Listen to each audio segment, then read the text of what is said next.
Tenemos el gusto de recibir a Susana Mangana. Susana, bienvenida, ¿cómo estás? ¿Qué tal? Buenas noches, Pilar, y buenas noches, audiencia. Bien, Santa Sofía se va a convertir en mezquita tras 85 años de estar como museo. Una decisión que no sé si fue sorpresiva, pero que ha movido bastantes estanterías, ¿no, Susana? Sí, correcto. Tenemos que entender esta decisión del presidente y el ejecutivo, presidente Erdogan y el ejecutivo turco, como una medida más de presión, pero sobre todo de cara a fortalecer la imagen de un presidente que busca ser el nuevo sultán. Es un presidente neotomanista, Recep Tayyip Erdogan, un hombre de extracción islamista y con formación como imán, es decir, es un hombre profundamente creyente del Islam, y con esta decisión de reconvertir la Basílica de Santa Sofía en mezquita una vez más, lo que está intentando es mantener, demostrar ese músculo de hombre alfa, de presidente fuerte, porque recordemos, Pilar, que en el 2016 hubo un intento de golpe de Estado en su contra, todavía no esclarecido, que habilitó y abrió la puerta para que Erdogan iniciara una purga política que realmente terminó con muchos, sobre todo integrantes de las Fuerzas Armadas, más de 8.500 soldados y oficiales, entre ellos 150 generales, que están hoy en la cárcel, Pilar. Claro, y acá hay varios escenarios en juego, ¿no? Porque pienso, por un lado, el escenario político, si esto no será el fin de, por lo menos, el trancazo definitivo del ingreso de Turquía a Europa, y por otro lado, el escenario religioso, porque también las iglesias se han expresado respecto a este anuncio del presidente turco Erdogan. Así es, Pilar. Tanto el Papa Francisco se mostró muy dolido como también autoridades de la Iglesia Ortodoxa rusa. No así el presidente Putin, que curiosamente se recuesta y mucho, se apoya mucho en la Iglesia Ortodoxa de su país, pero recordemos que tanto Putin como Erdogan de Turquía son ahora socios vitales en lo que es la pacificación y la lucha por terminar con la guerra de guerrillas que existe todavía en Libia. Por tanto, aquí hay intereses geopolíticos en juego, como tú decías. Primero que nada, hay que entender esta medida como un guiño, un gesto a los ultranacionalistas, pero también a los sectores más conservadores dentro del Islam de Turquía, que evidentemente hace ya muchas décadas que venían exigiendo ese regreso de Santa Sofía a ser no solo un monumento histórico de la humanidad, como lo es declarado así Patrimonio de la Humanidad por UNESCO, sino también un centro de congregación de fieles musulmanes, vale decir una mezquita. Es un guiño en la interna de su país, pero también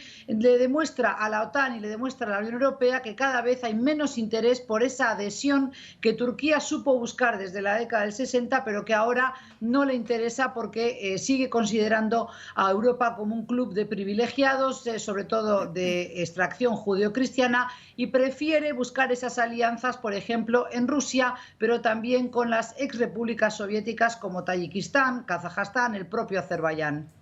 Claro, ¿en qué situación va a quedar próximamente Mezquita Santa Sofía? Cuando pienso que también la UNESCO ha advertido, ha hecho una declaración advirtiendo el riesgo que se corre con esta declaración.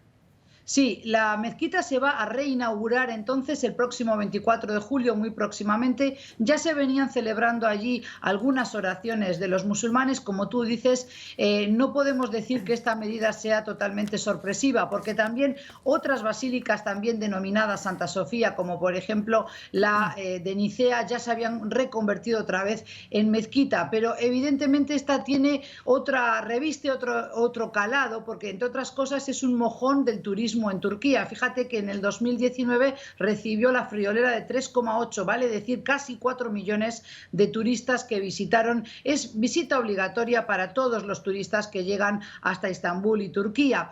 Pero entonces la UNESCO ya se ha manifestado muy preocupada también por qué va a pasar por el mantenimiento, la restauración, porque es un edificio enorme. Justiniano, el emperador romano bizantino, que en 532, perdón, en el sexto siglo de nuestra era cristiana, dijo: vamos a construir una iglesia la más grande que ha existido y existirá desde los tiempos de Adán. Bueno, ese edificio magnífico necesita una constante restauración, pero preocupa y mucho a nivel de Naciones Unidas, pero también de otros círculos que se ocupan, por ejemplo, del arte bizantino.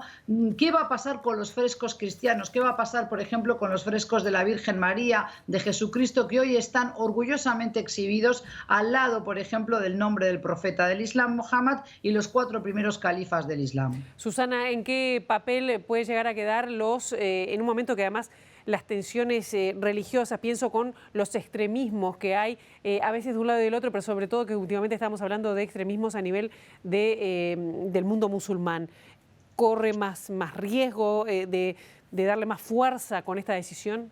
Yo creo que lo que Erdogan buscaba también, hablamos de plano doméstico, pero ahora vamos a hablar de plano regional. Lo que está manteniendo es una pulseada con otros poderes hegemónicos en la región, sobre todo otras potencias a nivel de Oriente Medio, como son la República Islámica de Irán, que es chií, pero también el Reino de Arabia Saudí, que también es suní, al igual que la población que habita en Turquía. Por tanto, Erdogan quiere recuperar talla y figura política que supo tener en un momento cuando se erigió como en una especie de mediador y facilitador entre los palestinos y el gobierno de Israel, cuando también se sumó a ese carro, digamos, el expresidente brasileño Lula da Silva. Hoy ese papel lo ha perdido Erdogan y lo quiere recuperar a toda costa. Por tanto, es un guiño a la comunidad musulmana de casa, de Turquía, pero también para todos los países musulmanes. Obviamente esta medida ha caído muy bien dentro de Turquía, pero también entre los musulmanes, digamos, cercanos, próximos a Turquía, pero falta saber qué va a pasar entonces después de que se inicie o se reinauguren esos servicios religiosos del Islam a partir del 24 de julio, si acaso no supondrá también